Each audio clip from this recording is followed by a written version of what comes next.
Coming up, a SoCal native opened fire at the YouTube main campus on Tuesday afternoon. We'll take an inside look on the motives behind the shooting. Plus, find out why your favorite coffee shops may soon have to include a warning label on your morning pick-me-ups. And later, the gloves were off until they weren't. All this and more on this week's edition of OC News.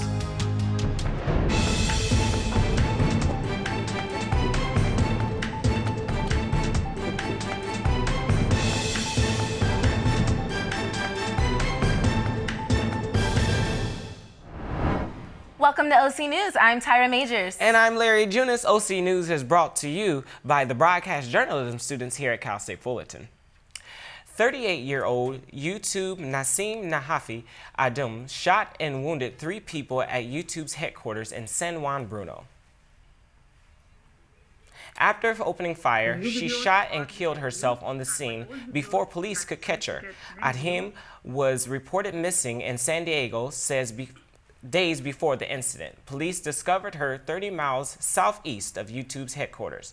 Adhim was a devoted vegan and animal rights activist who was triggered by YouTube's attempt to terminate her YouTube's page. 2 of the victims have been released from the hospital in San Francisco, while the 3rd is still in serious condition. We now turn to our reporter, Amanda Palicio, who has more on the story. Amanda? Thanks, guys. Nassim Agdam was at a gun range just hours before she opened fire at the YouTube headquarters. She used a 9mm Smith & Wesson's handgun and shot 3 people. Shortly after, she took her own life. All of this because she was upset with YouTube's policies. Her brother had warned police that she just might do something. This concern started over the weekend when she wasn't answering her phone calls. And then on Tuesday, around 1:40 a.m., police found her in her car, but they did not suspect anything. Agdam's family has expressed their condolences for the victims and their family.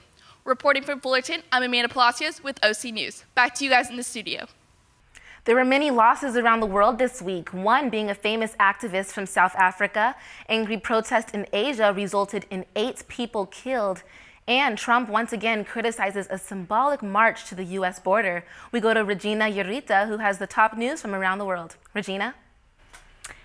Thank you, Tyra. Yes, there's a lot of things happening outside of the U.S. A legendary anti-apartheid activist passed away this Monday, while in South Asia, angry protesters from Indian states forced shops to close down to express their anger against their Supreme Court. And once again, Trump takes to Twitter his personal thoughts on immigration. What sparked this Twitter storm now? Let's take a look. Winnie Madikizela Mandela, who died at age 81 on Monday, was a South African anti-apartheid campaigner and the former wife of the first black president in South Africa, Nelson Mandela. She passed away at the Netcare Mill Park Hospital in Johannesburg, South Africa, after a long illness for which she had been in and out of hospital since the start of the year. Mandela was known as the Mother of the Nation because of her struggle against white minority rule in South Africa. Her defiance and manner to provoke controversy with her topics on the government made her gain a famous legacy, which appealed to radical young black followers. While in South Asia, 8 people died in 3 Indian states, also on Monday, as thousands of lower caste Indians demonstrated violently protest against the recent Supreme Court ruling that they say weakens supports to the Dalit community. As the day began, protests were peaceful, but they quickly turned violent with conflict amongst police and protesters. And in Central America, migrants crossing Mexico during Holy Week made their way to the U.S. border. The caravan was guided by an organization known as Personas Sin Fronteras, or People Without Borders, which is an annual journey made up of migrants who say they plan to seek asylum in the United States. However, Trump didn't last much to tweet about it. Well, it's no surprise that President Trump tweeted what he felt about the caravan. But I do think it's important to clearly explain that many of those migrants took this journey because of violence, poverty, and political unrest in their country. It has more to do with the conditions in their home countries than with U.S. immigration policies. That's all I have for World News. Back to you guys. The residents of Santa Ana have had enough. Protesters want other cities in orange to take action and find a solution for the ongoing homeless issue in the county. Our reporter, Gabrielle Castilla, was at the protest to find out more. I'm here at the courthouse in the city of Santa Ana, where families and their children are protesting against the overcrowding of homeless people in their city. They're especially scared for their children's safety. They're using signs like these to make it known. Residents of Santa Ana are asking the surrounding areas like Irvine, Laguna Niguel, and Huntington Beach to come together to try and find a solution to the overwhelming amount of homeless people who aren't given shelter and forced to take over their streets. Irvine has open land, and so do some of these other places, and I just feel like, you know, we just see a concentration of people over in Santa Ana, and then you definitely see it in Anaheim, and it's like, no, that's really not fair. It's like we have to go ahead and come together as a county and go ahead and, you know, let's do something about it. Kathy Vu, a school teacher, said many of her kids come from tents they live in straight to school, so this hits home. We're just trying to have like a safer community for our people, and that's why we're here today. Kids have also come to have a voice and share why they feel there needs to be a change. I'm scared to go to the park. I'm afraid to walk home. And it's affected other people because an OC girl was walking home and this homeless girl was trying to steal her. Luckily someone rescued her, but that made me scared, and I'm here to protest. The city recently decided that they are going to spend funds on a water park. The people in the protest said they would rather see them building housing for the homeless. They plan to educate people who are homeless and not to let them know they are on their side. I'm Gabriela Castilla, reporting for OC News. You can also do your part to help with homelessness in Orange County. If you don't know what to do with your spring cleaning and you want to give away any unwanted clothes, our reporter Cheryl Posadas has the details on where you can go. Cal State Fullerton's University Center is encouraging students to bring any unwanted clothing. It is located right across McCarthy Hall, and the way to enter is through the south side of the Pollock Library. Let's come in. If you walk in, to the left-hand side, you will see the bins. This is where you can place any unwanted clothing for the homeless in Orange County, and you can also bring any new hygiene products such as toothpaste, toothbrush, floss, etc., anything that you might have at home. Here we have with us today Dr. Perez. She will tell us a little bit about how this idea came.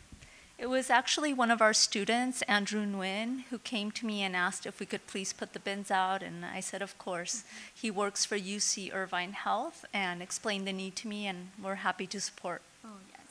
And how will these clothes help the homeless? So because the homeless community has nothing, when they receive treatment at the healthcare center, they get gowns, but then as they exit, they have nothing to wear. So these clothes will go to them so they can change as they leave. And what type of clothing should students bring in? Ideally, they are requesting men's large, but truly any gently used clothing is welcome and can be used by the UC Irvine Health. Perfect. Well, I brought my unwanted clothing. This is an extra large, so I obviously don't fit into it. So here's my donation. And if you guys have any questions or comments, feel free to stop by the University Honor Center and donate any unwanted clothing. I'm Cheryl Posadas reporting for OC News. Back to the studio. Today marks a day in history that the world will never forget. It happens to be the 50th anniversary of the assassination of Dr. Martin Luther King, Jr.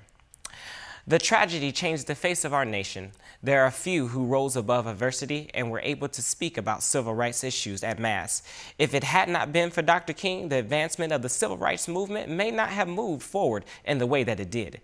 His impact has left a wonderful mark on not only people of color, but everyone who has the capacity to care. His legacy lives on with us as we look back on his powerful words that resonate with all that suffered the harsh treatment done to those in his day and today. Words like, if you can't fly, then run. If you can't run, then walk. If you can't walk, then crawl. But whatever you do, you must keep moving forward.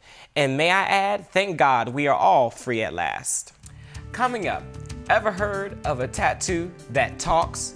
Yep. You've heard that right. We're taking tattoos to a whole new level. And was it hot or not? Coming up next, a review on Ready Player One, the action-packed film that has been causing a stir at the box office. We'll be right back.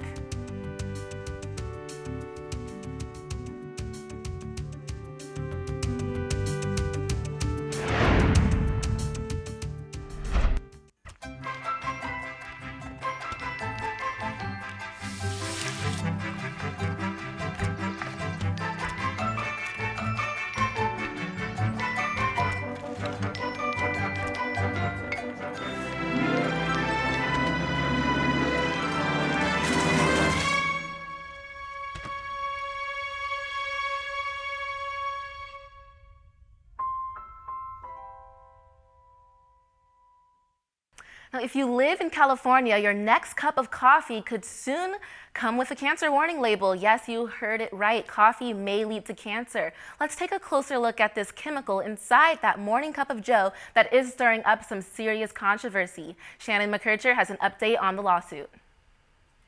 Yes, thank you, Tyra. A decision from a California Superior Court judge in Los Angeles could affect coffee drinkers in the state. Hundreds of coffee shops, including Dunkin' Donuts, Starbucks, and 7-Eleven, must include cancer warnings on coffee sold in the state. However, this new coffee warning may not stop people from buying their morning drinks. Let's take a look at this new law. Council for Education and Research Toxics, a nonprofit group, sued Starbucks and 90 coffee companies under a state law for failing to warn consumers about the toxic chemicals produced in their products. The lawsuit was first filed in 2010, which targeted several companies that make and sell coffee. A natural occurring chemical called acrylamide is found in brewed coffee. Coffee companies claim the chemical is present at harmless levels and should be exempt from the law because the results naturally form from the cooking process. According to the American Cancer Society, acrylamide forms when foods that are starchy are cooked at high temperatures above 250 degrees. Frying, baking, and broiling are more likely to be produced by the chemical in food. Coffee sellers are now trying to find a solution to fight this new law that would require warning labels on a wide range of chemicals that can potentially cause birth defects and cancer. William Murray, president and CEO of the National Coffee Association, said in an emailed statement, quote, "Coffee has been shown over and over again to be a healthy beverage. This lawsuit has made a mockery of Prop 65, has confused consumers, and does nothing to improve public health," end quote. Coffee companies have until April 10th to file any objections to this proposed decision. Well, we will just have to wait and see how this plays out for all those coffee lovers out there. That's all I have for health this week. Thank you guys. Back to you at the studio. Spring is in full bloom across Southern California. Reporter Nicole King has the full weather forecast. That's right. The calendar says April, but winter weather warnings are in place with over 8 tornadoes ripping across the heartland, and that winter weather warning will remain in place with over 8 states in its path. You guys can see that we have the cool gush. It's coming all the way from Texas. I'm going to move up to Montana, and that will begin to move across to the East Coast with winds from 20 all the way up to 60 miles per hour. But there is better news if we look to our local weather. We will begin to see a warm up, and spring is in full effect for Orange County. We're going to see nice highs up in the 70s with lows only down into the 50s. So it's going to be a really nice warm up to prepare for summer. And if we go over to our daily weather, we're going to see that it's a perfect 70 degrees outside when you're going to see a sunset go down right around 7:15. Humidity is right at 56, and you're going to see just a slight wind breeze of 6 miles per hour. Perfect spring weather to go outside and enjoy your favorite outdoor activities. That's all I have for weather. Back to you guys at the desk. Families in Anaheim are ditching traditional libraries and instead getting their literary needs right outside their homes. I actually had the opportunity to get the inside scoop on how. Take a look. Move over ice cream trucks. The Library on Wheels has taken over. The Anaheim Bookmobile is a full-service library that stops weekly at various neighborhoods and schools around Anaheim. For 6 years, the Bookmobile has been serving Orange County residents. Around 10,000 people are served annually. 3,000 of those are students. I like that it has all the books it needs, like if you go to a regular library, and it brings like the necessities to use instead of keeping going.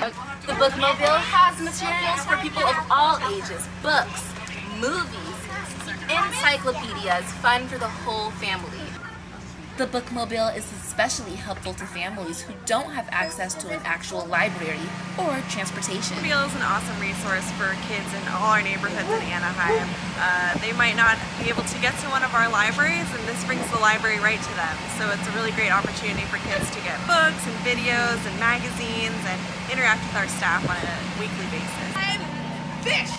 At each bookmobile stop, the librarian will provide a hands-on activity for the kids to engage in. Today, the kids are learning about fossils, an effort to promote STEM research. Most schools, unfortunately, they do not have a school library anymore. Or if they do have a school library, they're totally outdated. They get a total of $500 a year from the school libraries to buy new materials. The bookmobile is home to more than 6,000 materials. That's more than enough educational resources for the children of Anaheim. Now, this is the last operating bookmobile in Anaheim. However, the city is planning a new 38-foot RV bookmobile coming in 2019. Reporting with OC News, I'm Tyra Majors. In case you've been caught up with a lot of work this past week and you stayed off social media, our reporter Emma Perla has the latest on social media news. Okay, so would you guys own a clear backpack? What's the newest trend on Twitter? And our favorite show is coming back. Here's what's trending now.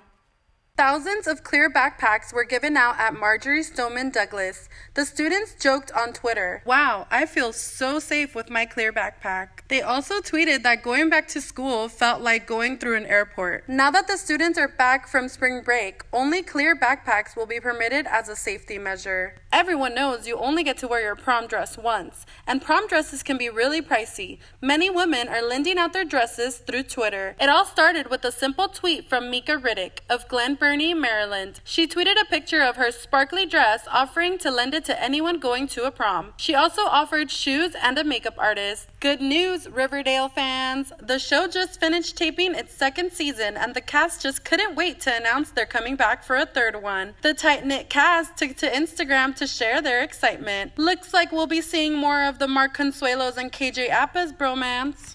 So excited for yet another season of Riverdale. Back to you guys. So here's a cool idea that's also been trending all over social media. What if we told you that you can hear the ink you get tattooed on your body?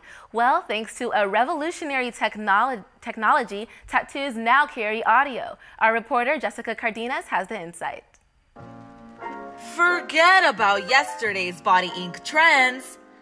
Tattoos have finally met our digital world. It's not a regular tattoo. This is beyond just ink. It's about the frequency, the vibration. Thanks to a revolutionary technology, Soundwave tattoos have turned skin art into audio. This blew my mind, honestly. This is another level. You can hear these creative tattoos through the Skin Motion app. I see this Skin Motion Soundwave tattoo online. The app decodes the waveform and plays back the sound. Let's check it out.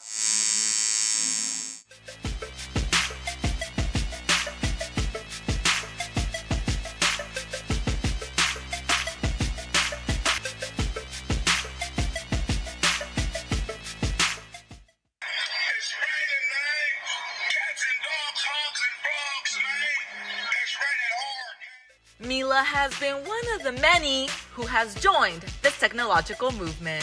So what inspired you to get this tattoo today? It's a dedication tattoo to my little brother, Jonathan. These tattoos carry meaningful messages that will stay with you forever. And that somebody designed that technology to incorporate the sentiment of the permanence of a tattoo with audio. And Ignacio's tattoo is a beautiful dedication to his brother. Having his vibrations, his frequencies, his sound wave on my body means a lot. Soundwave tattoos are the revolutionary ink that you'll hear forever. I'm Jessica Cardenas for OC News.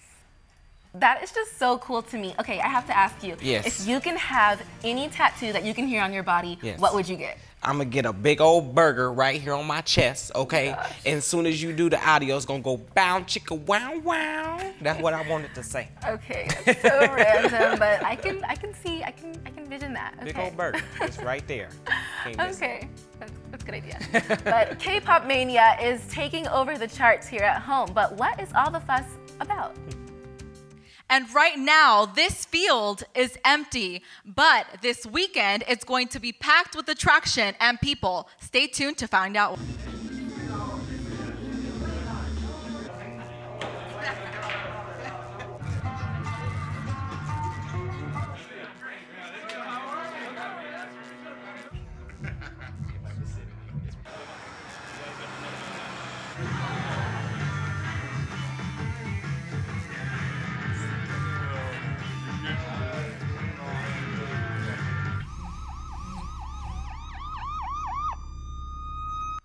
The Canelo Alvarez and Gennady Golovkin rematch for May 5th has been canceled after Alvarez failed 2 drug tests last month.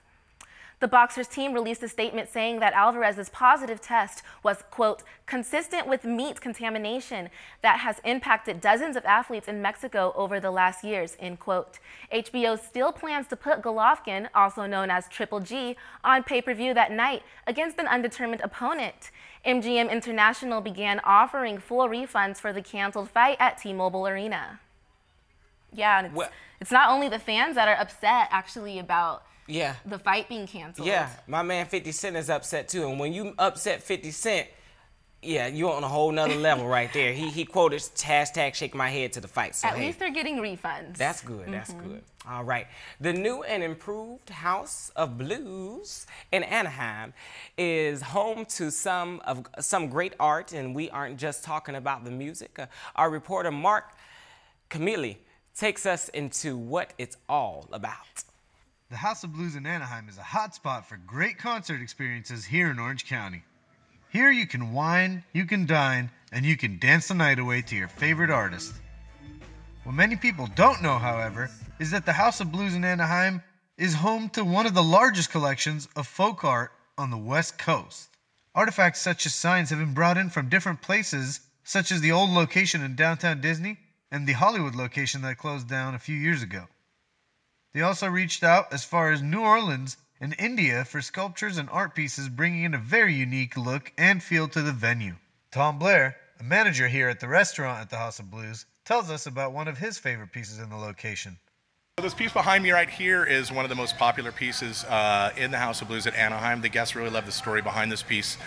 This pillar was actually created by an artist named Anna Walton out of New Orleans. She's a resident there, and she spent time collecting all the beads from Mardi Gras and other holidays in New Orleans out of the gutter and off the streets. She sorted them by color and washed them, and she created this piece here on the pillar in our bar area. Many of these art pieces have a great story behind them, such as this painting by Mose T. If you ask Tom the manager when you come for a visit here, he can tell you all about the art around the building. The restaurant has a fun ambiance with its blue lighting, and most nights have a live act on stage. The main concert hall is decorated with art all along the walls of the entrance as well as the hall itself. Come on down to the House of Blues where you can enjoy a nice fun concert, a great meal, or some of the nicest art Orange County and this side of the coast has to offer.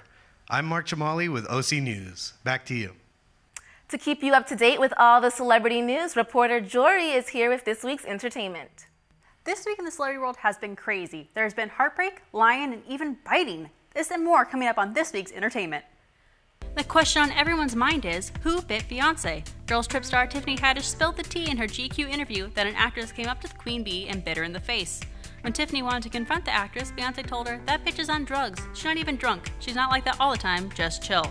Sources such as The Hollywood Reporter and TMZ have alleged that the biter is Love and basketball star Sanaa Lathan. Haddish announced that she signed a non-disclosure agreement on Instagram Live after Beyonce was featured on DJ Khaled's song Top Off, where she sang the lyric, "If they trying to party with the queen, they gonna have to sign a non-disclosure." Speaking of biting, another Hollywood couple bites the dust. Step Up stars Channing Tatum and Janet DeWitt Tatum have called it quits after a 9-year marriage. The couple have a child together, Everly Tatum, who is 4 years old. In a joint statement posted on Tatum's Twitter page, the couple stated that we have lovingly chosen to separate as a couple. There are no secrets, nor salacious events at the root of our decision. We are still a family and will always be loving, dedicated parents to Everly. The couple met on the set of the 2006 movie Step Up and have been a couple goals ever since. The Weeknd dropped his new album, My Dear Melancholy, this weekend. It has many fans thinking that the lyrics are meant for his famous ex, Selena Gomez. The Weeknd and Selena dated for 10 minutes before the couple called it quits. Selena has then been spotted with her famous ex, Justin Bieber, and has been rumored that they have been dating ever since. The song that is catching everyone's attention is Call Out My Name, where he sings that he almost gave his kidney to her. The lyrics state, I didn't feel nothing, baby, but I lied. I almost cut a piece of myself for your life. This follows the news that Selena got a kidney transplant from her friend Francia Riza after Selena became ill. But Entertainment Tonight claims that The Weeknd has never been on her donor list. Like I said, it's been a crazy week. I'm gonna go nurse my broken heart over Chandy and Jenna. Back to you guys. Ready Player One dominated at the box office over spring break, but did it live up to the expectations? Our reporter Mia has the news about the movie. There's nowhere left to go. Nowhere. Except the Oasis. I saw Ready Player One over spring break, and it was awful.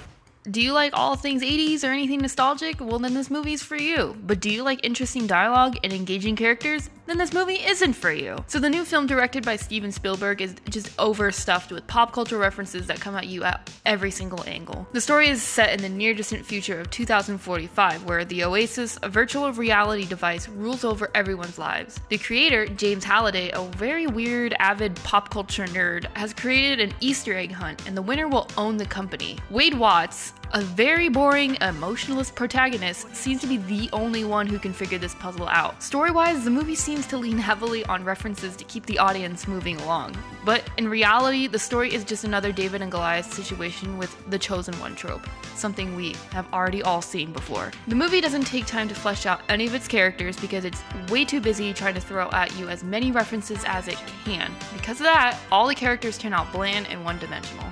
Wade is especially dry and humorless, giving the audience not a single reason to believe in the movie's supposed hero. Most of the movie's action scenes are set in a virtual world, and the only one cool part in the movie was a scene set in the Overlook Hotel from The Shining. I don't want to spoil too much, but it was really cool. But most of the CGI was actually really jarring to the eyes. The characters' avatars in the Oasis are an eyesore, and the actors are not good at voice acting at all, which is what you're stuck with the majority of the movie. The world outside the Oasis was so much more interesting. It was not touched on in the movie at all. The movie glosses over how this type of virtual reality has majorly affected poverty levels, people's views on self-image, and a general sense on how the world works now. We get a brief glimpse of this in the beginning where Wade is climbing down the stacks, or where he lives, and we get to see into people's windows a la Rear Window. But this is never revisited again. Instead of a subtle hint at a character from a different franchise in the background, the movie decides to put up a huge neon sign flashing over with the words, "Did you get it? Look at this character. Do you remember this character when you were little? Oh my god, look, it's that character. Remember that character?" And it hopes the audience thinks it's cool. If you want to see a movie that kind of does this in a good way, the Lego Movie is a movie for you. It did it much better, and it didn't get in the way of an engaging storyline and developed characters. In the end, it was cool to see childhood favorites interacting with each other, but take away all the visuals and you're left with a boring plot and uninterested characters. More like Unready Player One. Titans are getting all geared up for the annual spring concert coming up this Saturday. You do not want to miss it. Reporter Jessica Cardenas has more on the story. What is up, you guys? So this Saturday, April 7th, from 4 to 9:30, we're going to be having the spring concert of the year with artists featuring Kalani and Metro Boomin. Tickets are still on sale. So student tickets are $15 and guest tickets are $35. But alumni tickets are actually sold out, guys. I'm so sorry to say that, but they're sold out. So you can pick up your wristbands that you're going to need for the concert here at the TSU, and all you need is your Titan card and the barcode that they send you on the confirmation email. So come, guys, and it's going to be a fun day on Saturday and this year's spring concert. Now back to you guys at the desk. K-pop sensation BTS released their third official album titled Face Yourself today.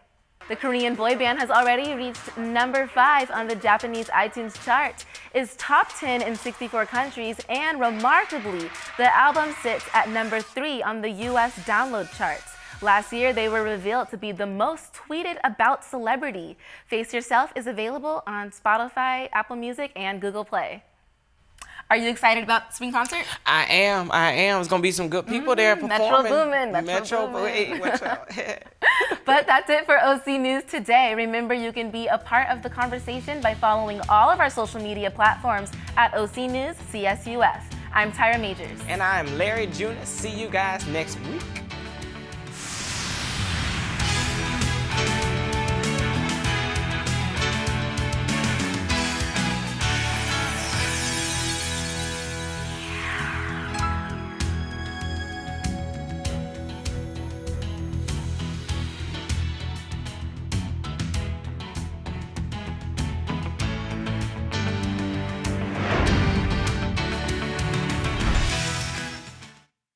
OC News is sponsored in part by Univision Communications, Southwest Airlines, and Casanova McCann.